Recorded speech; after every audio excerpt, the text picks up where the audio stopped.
In 1947, you start to host a show called the National Sports Parade. Walk me through your early experiences as you go into the studios at MAR TV.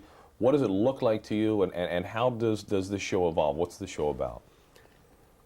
Baltimore then, as now, was a great horse racing town, even more then. Everybody played the races every day, and most of them played it through their bookies.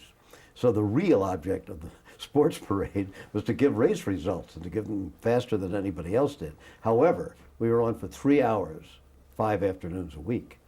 And so we had to have a lot of other stuff. I was the MC of the first hour and the third hour, and I directed the middle hour, punching my own buttons and learning a lot again about television. But we had to have singers and dancers, and we interviewed anybody who came to town and that sort of thing. A guy named Bailey Goss was the big sports guy in town at that time, and he did the middle hour. I did the first hour and the third hour. But along about the third or fourth day of the first week, the entertainers had run through all their numbers. They were supposed to be prepared, each one with 3 numbers a day, and they were all finished. We still had a half an hour to go. So I got up and sang a song, and one for my baby and one for the road, of course. And from then on, I sang a song every day. It was different in those days. The cameras were huge, as you probably heard. Our studio was not supposed to be a studio. It was that attic floor that I'd been taken to on the first day when they told me I was going to be in television, and they had kind of converted it very quickly into a studio. But it was informal to the point that you couldn't close the door all the way because the big cables had to go out. And the cables in those days were about that thick. Nowadays, of course, they look more like a regular wire. And it was very, very hot in there. But I enjoyed it. It was something else that was different. Oh, I know what it was. Margaret was still in the paper, then to be my wife. We were not married at this point. But she was a very top reporter on the paper, and they sent her to New York to find out about makeup in television. And she came back with the disturbing news that you're supposed to use brown lipstick, and I forget, a greenish rouge, or something like that. So everybody looked like they were made up for Halloween in the studio. But on the air, it looked right. The reason for it, basically, was that the old, they were the iconoscope cameras, right? Yeah. Now we have image orthicon. The old iconoscope cameras were totally insensitive to the color red. So if you had red lipstick, it looked like you had white lips. You know, it was so that was one thing that was very different in those days. But we did this show. It was the first really popular television show in Baltimore. And one day, I don't know how long we'd been on, a year and a half. Your notes might show about it, and I remember it. But one day I came out of the studio at 6 o'clock, and the general manager of the station, Mr. Judd, was standing there with a guy about my height, stocky, hair combed straight back, black with flecks of gray, big cigar, just like out of the movies. And he said, "Jim, I'd like you to meet Mr. Dick Swift from CBS in New York."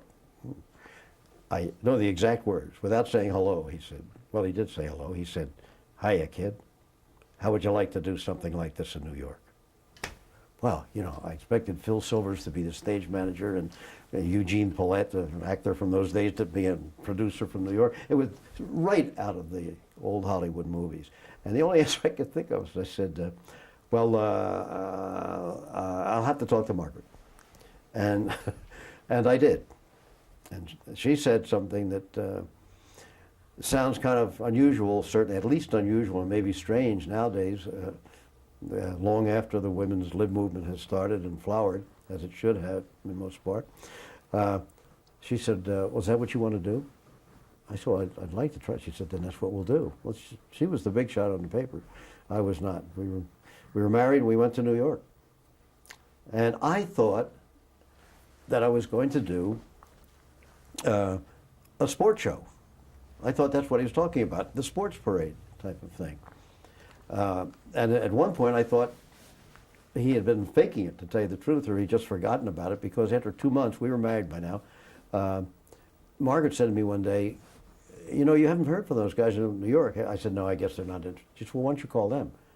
I said, "I can't call them. I mean, you know, they'd call me if they had anything for me, you know." She said, "Well, if you don't want to call them, I'll call them." I said, "All right, I'll call them." So I called this guy, Dick Swift. He said, hasn't Dick Doan, my program director, called you? I said, no. Why? And he said, well, your show goes on in a month. I said, oh, really? It's true. And so off we went to New York. And but it wasn't until I got there I realized he wanted me to do a variety show, an hour and a half a day, daytime show. It's called The Real McKay. I said, what? I said, what is The Real McKay? Well, he said, we're going to change your name. I said, why do you want to do that? Well, he said, frankly, we own the names in radio, most of the names. For example, they had a show, kind of a homespin philosopher who was called Galen Drake. He used to be on like 11 o'clock at night spinning his philosophy. Actually, in all the company-owned stations of CBS, they had a different Galen Drake, guys with the same voice. But how are you going to do that in television? You can't present a new face the next day, but they did. They said, so you, Jim McManus, are going to be Jim McKay. And so they took the name from the fact that they liked the play on words of The Real McKay, like The Real McCoy. So it kind of was backwards and didn't make sense, but that's how the name McKay came along. Was it common at the time for people in broadcasting to take a name different than their birth name? Yeah, there was Margaret Arlen. She was one of the radio stars on that station, and a number of them. Arthur Godfrey had his own name because he had a big name in Washington, at least, when he came up. He was a great story. Arthur Godfrey, who was, in fact, the biggest name in television at that time, had been a sailor in the United States Navy.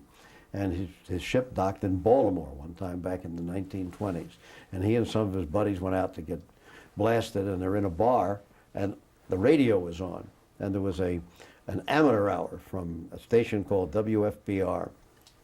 And his shipmates started needling. They said, hey, come on, Red, you play the ukulele, go on, get on this show. And so he did. He went up and he got on the show that night, and he won the thing. And they offered him a job as an entertainer and salesman. You had to go out and sell your own commercials for your shows. From there he went to Washington, and there he became the first guy who ever kidded the commercial.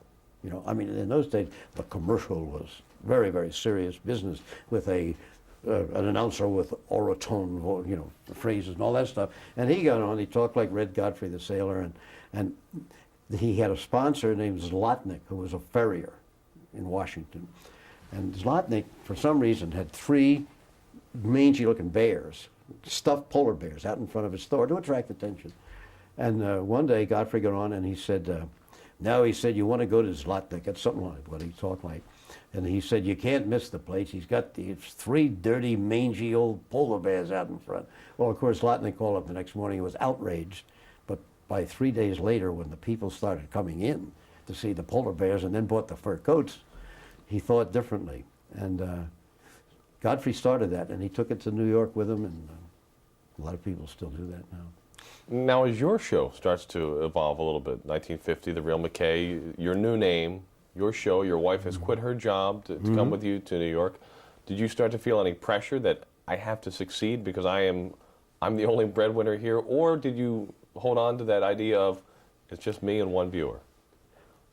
Oh, I think I held on to the idea it was just me and one viewer, but I also worried about how long the show was going to last. We did go up with a certain innocence or naivete, I will say, because I had been signed to do this show, and we went out, we bought a new convertible, a Pontiac convertible car, and Margaret had her cottage curtains freshly ironed because we had rented an apartment in a brand new apartment building, and had taken a lease for 2 years, I think. And she put her freshly ironed cottage curtains in the back of the car, and we drove up to the Putnam Park Apartments in Greenwich, Connecticut, where they had promised the apartment was ready, and it wasn't. Red paper, you know, instead of the floors, no windows in the windows. And Margaret, again, being the thinker and the daring person in this family, said, we're going to the manager. We went to the manager. He said, you said it was going to be ready, so forth and so on. She said, may I use your phone? And he said, yeah. So she called the Berkshire Hotel at 52nd and Madison Street, New York. She said, I'd like to have a room. Well, it would be kind of open-ended. It'll certainly be a number of weeks. And by the way, send the bill to Mr. So-and-so, so-and-so, manager, Putnam Park Apartments, Connecticut. She hung up the phone. And she said, oh, by the way, is there someplace I could store my freshly ironed cottage curtains? You know. But that was a bit of a digression, but it's been that way in our marriage all the way through. I mean, anything that is accomplished, Margaret accomplishes it. And she has also never nagged me, but very often nudged me, just a soft elbow, to, get out there, do it. Yes, you can do it. Yes, you can. Just try it, and you can do it. And she's been right.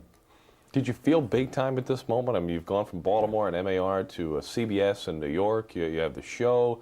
Does it still feel big time, or is TV still too much in its infancy for anybody to consider themselves big time? No, it seemed big time to me. Just walking around the crowded streets of New York was pretty big time to me.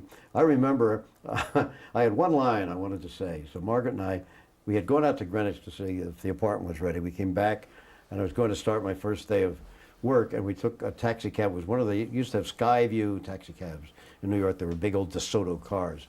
And I said, Margaret, hold it, I've got to do this. And I stood up, and I put my head out the window, and I said, hello, New York, I'm not afraid of you. Because I had heard that in the movies someplace. And I was very much afraid of New York, to tell you the truth.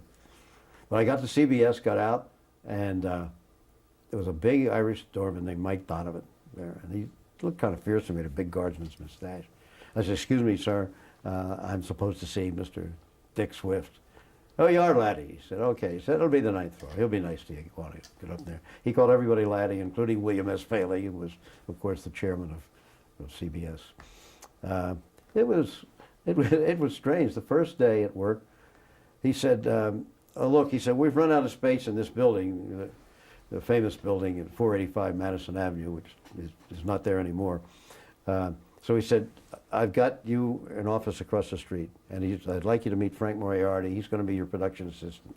Your producer is still up in the Catskills. He'll be down in a few days.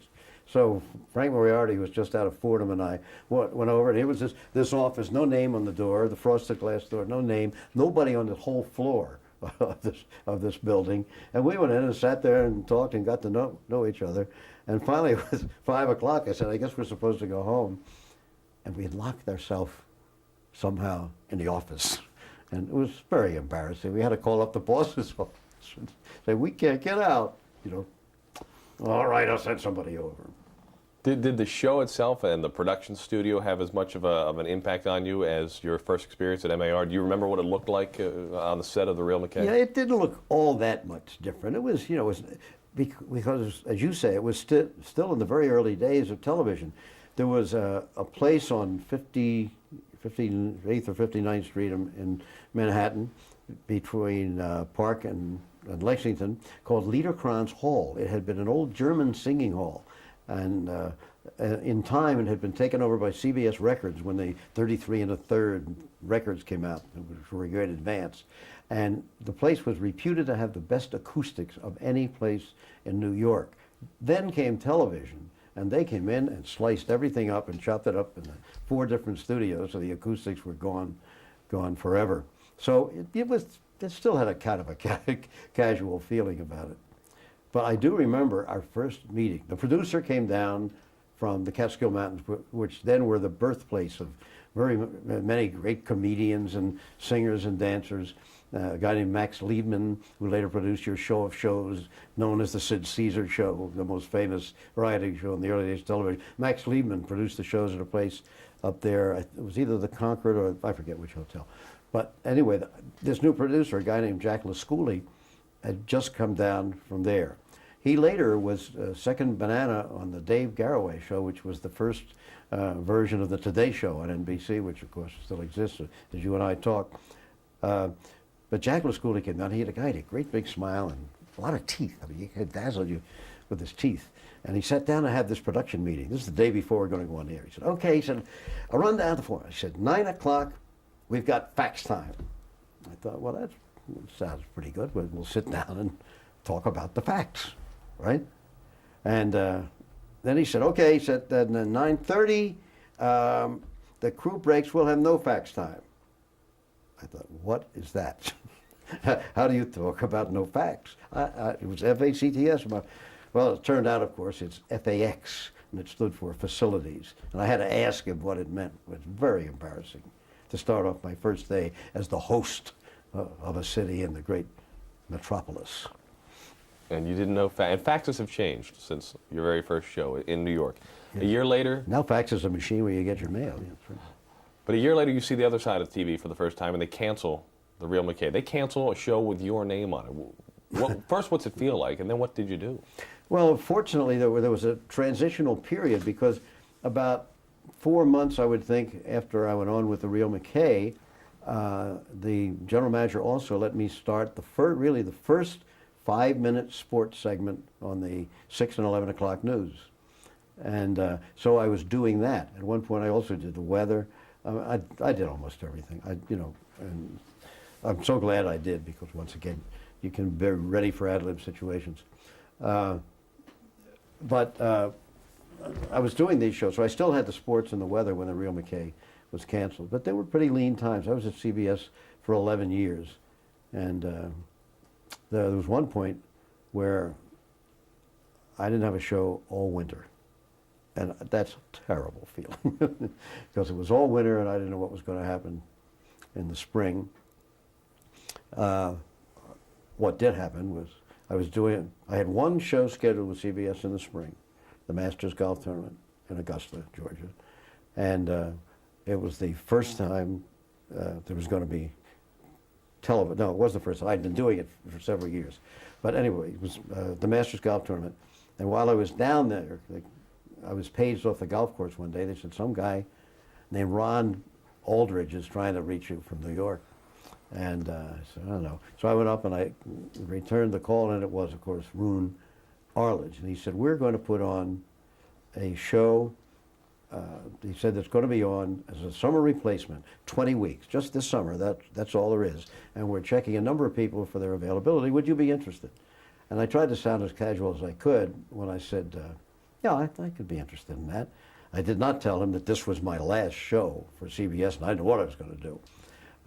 So he said, well, we'll call you back. So a few days later, I'd almost forgotten about it, but they said, he called back, and he said, well, Jimmy said, you're our guy. How much money do you want? Just like that. I said, well, Mr. Arledge, I said, I don't know. I said, well, we'll talk about that when I get back to New York. Well, no, he said, I got to know now. I said, why? He said, well, we're having a press conference in a half an hour to announce who the host of the show is going to be, and it's going to be you, but we got to have a deal. So I hadn't talked to Margaret, my wife, and she was terrific at this kind of stuff. She still does some of it for me, speeches and things like that. But I hadn't even talked to her about that, and I took the biggest number I could think. I said, $1,000 a show. He said, okay. I knew then, of course, I had made a mistake because he instantly agreed. But that's how I was hired to do Wide World of Sports, which went on the air 3 weeks later, April 29th, 1961. And for 37 years was pretty steady work.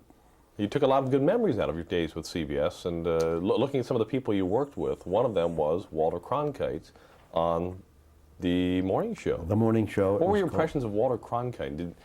Did he have the same aura in 1954 as he would years later when he became the very soundtrack of truth itself? Well, not to that extreme, and not to Margaret and me, because we had met him, and we were friends before we were associated professionally.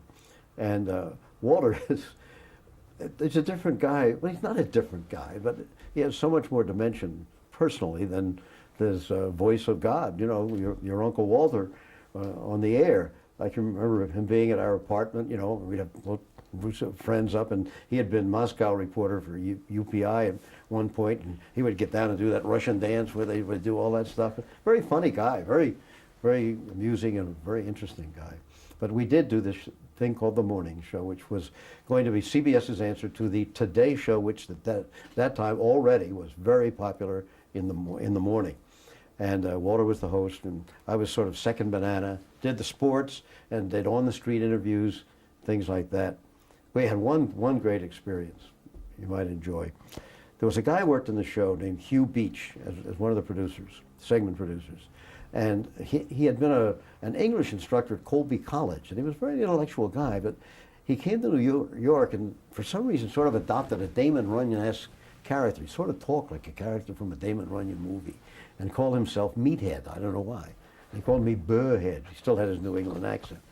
And one night, I had gone to bed because obviously I had to get up at 4 o'clock in the morning for the show. It was about midnight. So somebody at the door, Margaret answered the door, and it was Meathead. He said, excuse me, Margaret, I wonder if I could borrow your couch. And she said, why, Meathead? Sure. He said, because your husband and I are going to accomplish a journalistic coup in the morning at Idlewild Airport, later to become, of course, JFK Airport in New York.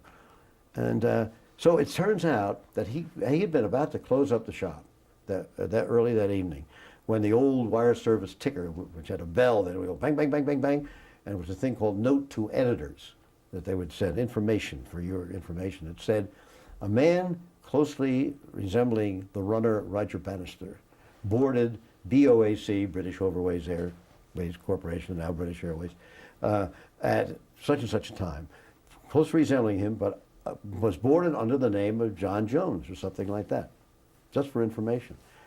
Meathead said, I have ordered up the mobile unit.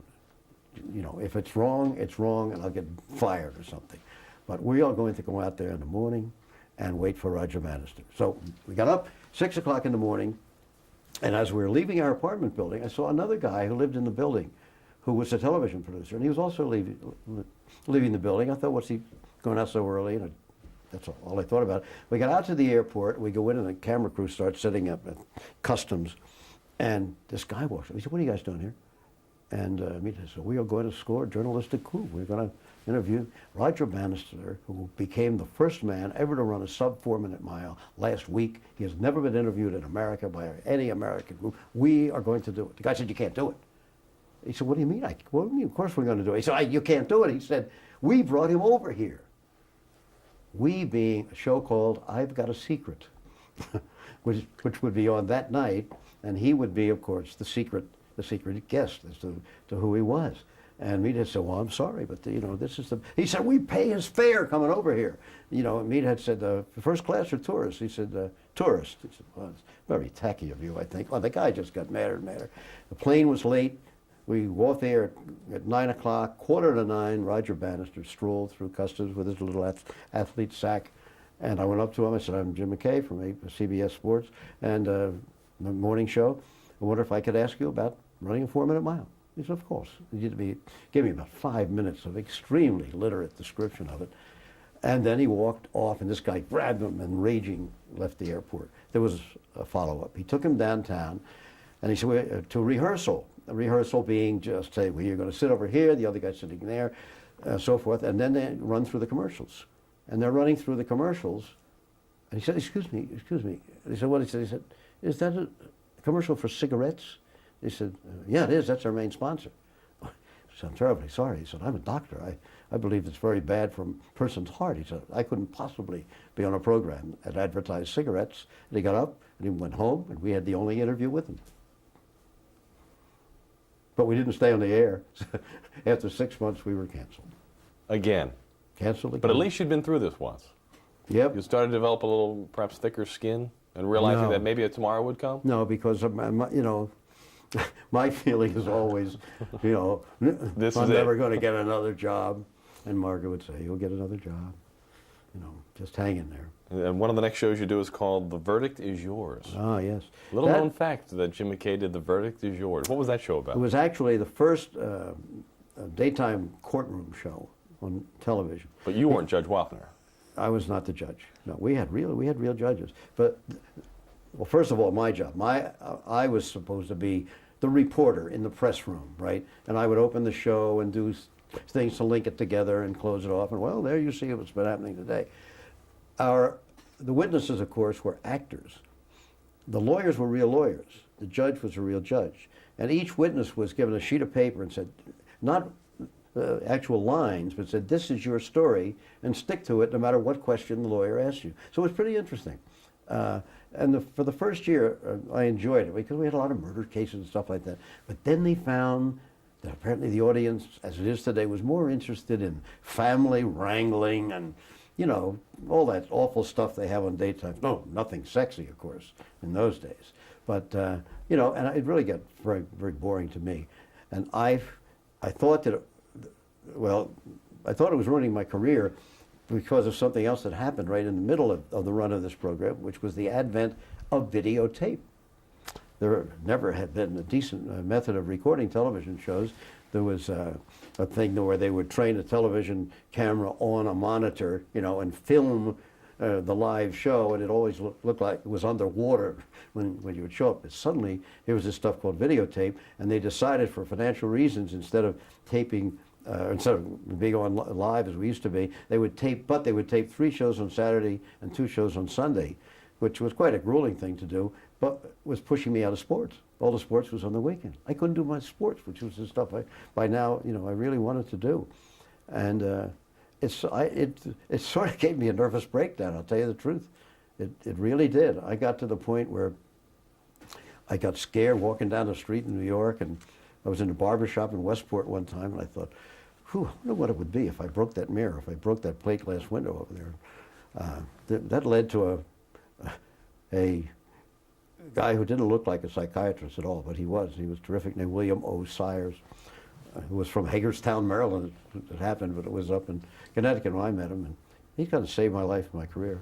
I didn't want to go, of course, as usual, and as many people are in that situation. And on the morning we were supposed to go from Westport to Fairfield, which is about 5 miles, we woke up and it was snowing. And I thought, thank God, now I won't have to go. Margaret said, Jim, we're going to Fairfield if we have to walk. Those were her words. And thank God she said those. Where did that lead? All of a sudden you find yourself in this quandary of you're not sure if you're doing something you enjoy and you don't recognize yourself. The first thing it did was to take away from me what I thought was going to be the first really big break of my career. I was going to do the Winter Olympics in Squaw Valley, and I was going to do the ski racing events. And suddenly I couldn't do it. So we told CBS I had pneumonia and, couldn't go out there. And it was just, that was awful. But after a few months with Margaret and the psychiatrist guy, I really began to feel better. And one day, Bill McPhail, who was then the president of CBS Sports, who was the brother of Lee McPhail, who had been president of the American League and, ran several baseball teams. They were both the sons of a guy named Larry McPhail, one of the most colorful characters in the history of sport, who during World War I had set out with another guy to go through the German lines and try to capture the Kaiser, if that gives you an idea, the kind of guy he was. Bill McPhail called up and said, how would you like to be the host for the Summer Olympics? I couldn't believe it. I thought, he's never going to call me again.